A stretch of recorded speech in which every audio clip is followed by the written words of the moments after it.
Allez Nino, on va à la salle de bain. Chez Yves, question économie d'énergie, on a pensé à tout. Donc ici pour améliorer nos résultats et notre efficacité, on a installé dans la salle de bain un petit sablier au niveau de la douche et qui nous permet de nous rendre compte du temps qu'on passe sous la douche. L'idée étant de sortir de la douche avant que le sablier soit écoulé. Ici, pas d'installation coûteuse ou d'appareils sophistiqués pour contrôler ses dépenses énergétiques. De simples gestes suffisent.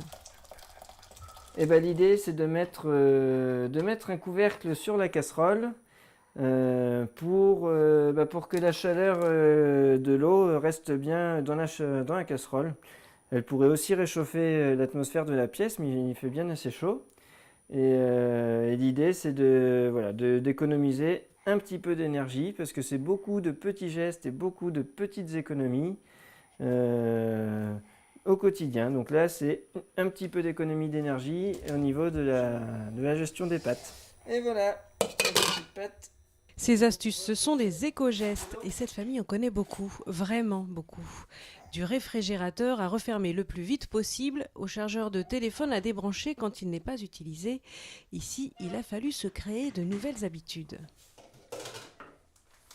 Le but, c'est pas de se rendre la vie plus compliquée ou de retourner dans les années, je vais dire au hasard, les années 50 ou 40. Le but, c'est de vivre aujourd'hui avec notre époque et si on a envie d'avoir un ordinateur ou une télé, pourquoi pas, mais l'utiliser le plus intelligemment possible ou au moins ne pas en abuser et ne pas consommer quand on n'en a pas besoin. C'est venu petit à petit, parce qu'au début, je pensais que c'était un petit peu contraignant et changer nos habitudes.